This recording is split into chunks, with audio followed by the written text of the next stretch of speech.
All right, guys. Episode 7, Winfield Cup, Panasonic Cup review. How you all doing? Sorry I couldn't do it last week. Anzac Day and all.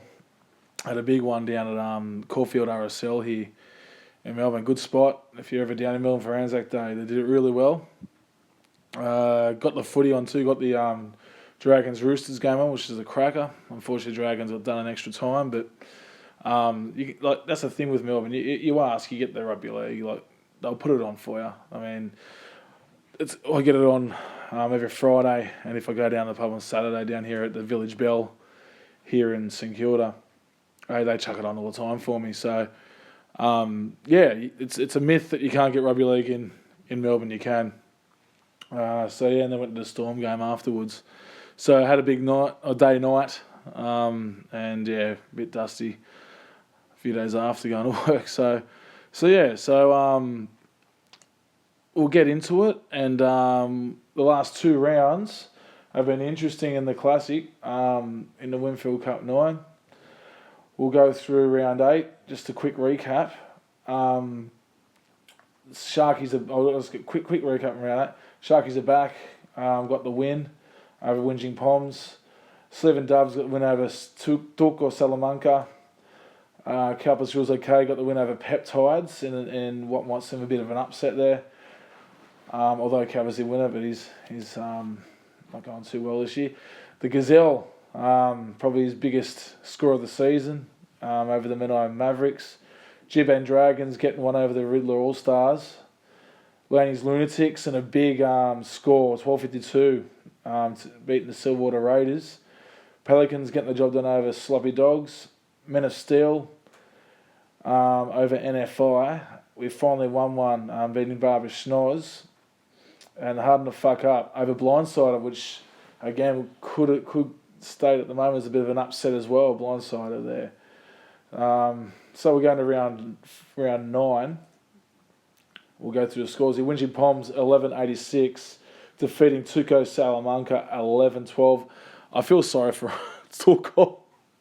Mate, that's a high scoring game, and he basically would have only lost against one other guy in the whole competition there. So that is a bit unlucky there for Tuco. But big scores. Sharkies are back, defending Calpas Rules OK, 9-86 to 9-20. The Gazelle getting a win over Slevin Doves, 9-97 to 9-55. G-Bang Dragons, 10-79, defeating Peptides, 9-76. That's 2 in a row for Peptides there. Silverwater Raiders, defeated by Menai Mavericks, 10-25 to 919. The Pelicans beating the Riddler All-Stars, 1,010 to 712. Laney's Lunatics, 1,074, defeating NFI, 895. We finally won one, defeating the Slopper Dogs, 1144 to 859. Blindsider getting done by Men of Steel. It's 2 in a row for Blindsider there. It's got a bit of a slump, 978 to 963 was the tight one.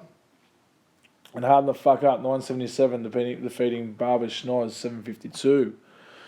So the standings, or the top 8 anyway, is Laney's Lunatics in a bit of a surprise packet early on in the season, hitting number 1 spot up there with we finally won one and Sharkies are back, and also Men of Steel. The top 4 all on 10 points. So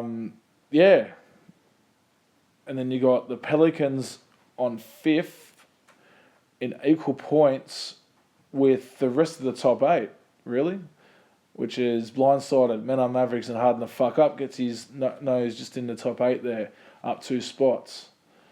So it's all sort of evening out.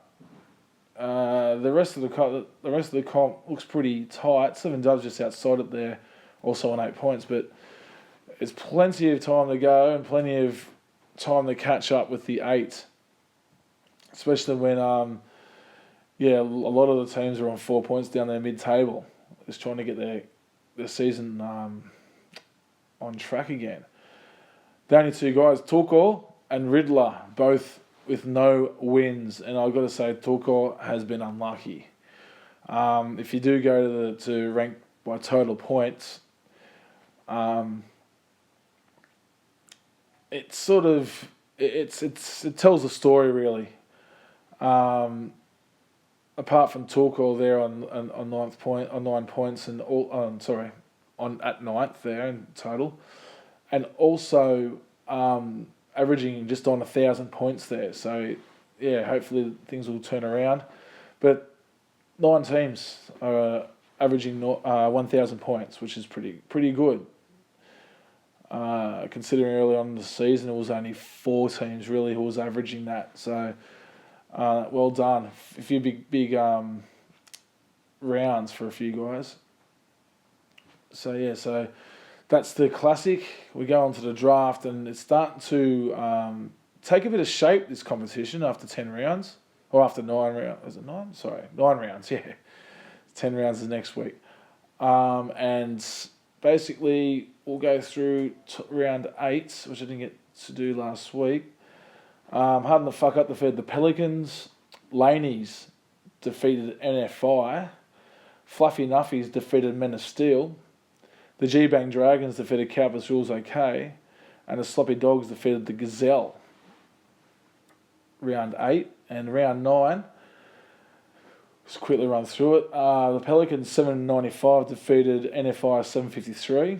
Men of Steel 764 defeated Harden the Fuck Up 695. Cowboys Rules OK 807 defeated Laney 782. The Fluffy Nuffies defeated the Gazelle 753 to 669. And the G-Bang Dragons, in a decent score there, 848, defeating Sloppy Dogs 699. That leaves the top, or the 10 teams in this competition. That leaves G-Bang Dragons outright first on 14. The Pelicans outright second on 12. Men of Steel on 10, along with Harden the Fuck Up and Sloppy Dogs, and also Cowboys Rules OK. Fluffy Nuffies outright 7th. Then you got Laney's and NFI on 6 points on 8 and 9, and then Gazelle down there at the bottom of the table on 4 points, 10th. G-Bang Dragons is looking like the form side at the moment, with a 4-1 in the last 5 rounds. He's putting up some good scores, so he's going to be hard to beat. Still, we have Origin coming up, which is going to test most teams, especially with injuries and bye rounds. Now, speaking on Facebook there earlier on the week about holding players in your team for injuries. Now, the same goes with the bye rounds. Will you put them on the draft, or the waiver, or put them out as free agents when you need to bring in other players for your team during those bye rounds, or you're happy with copying the loss and trying to make the ground back after the buys? It's a big choice. You have to weigh it up. It's going to be I think there'll be a lot of trades during that round anyway, and depending where you're ranked on the waiver list, I think the Gazelle's coming last, so I think he'll get first dibs at whoever you put out. So, yeah, it's going to be very, very interesting. And also, next round we're back to square one again. We're playing each other again. So, the second round in the competition, and we'll look at round 1 there. And Pelicans beat Men of Steel, Cowboys Rules OK beat NFI, Harden the Fuck Up beat Gazelle, Sloppy Dogs beat Laney's, and G-Bang Dragons beat the Fluffy Nuffies. That was round 1. So we hit to round 10, and it's the same again. It's Pelicans versus Men of Steel, Cowboys Rules, OK, and NFI, the Gazelle and Harden the Fuck Up, Sloppy Dogs and Laney's, and G-Bang Dragons and Fluffy Nuffies. So you can either get 2 up on your opponent, or you'll get a bit of revenge in the competition. So you play each other twice, and then we go into the semis after that. Was it round 20 or 21? Round 20, I think the semis are. So, yeah, it'd be interesting to see after 10 rounds how we all go. So, interesting times come up in the draft. we're looking at who Aquila Uarte. He's back. Scores a ton on the weekend. He hasn't been going too badly in the competition. So if you got him in Classic, I mean, if you hadn't since the start, you make a bit of money now after a frustrating start. But going really well. Corey Norman's back also. So if you held on to him, he's back. Tunning up and also getting an 80 on the weekend. So yeah, it's a tough competition to hold or let go. Jesse Bromwich is absolutely bombing. I'm going to keep him. I've got him. I'm just going to have to keep him. I've lost 200 grand on him. I'm probably playing injured. So, yeah, get me through the buys at least. Just hold on. Teddy has been unlucky. Gal took a dive on the weekend. And he got prevented scoring a try and also went off injured. So, I traded out Walker in Manly's Walker for him last week, and it was a tough move. That if I had held on to Walker, he scored some big points the next 2 weeks, but I thought Teddy would be doing just as good. Yeah, it can make you look like a hero or make you look like a piece of shit when it comes to trades. But I thought I was trading up, but hey, captain selection's been it's been a vital thing. I'll keep talking about captain selection. Made me look like a twit the other week with Leilua. But yeah, in draft and classic, that'll win you the game. Picking the right captain. It's another tough one to go through. Facebook, I saw on Facebook, there's been a bit of trade, banter and selections going on in the draft.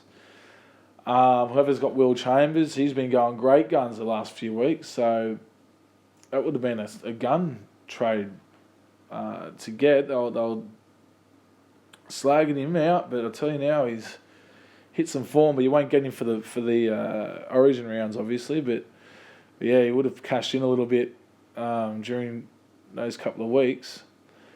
I'm holding on to a few 5/8s to get me through the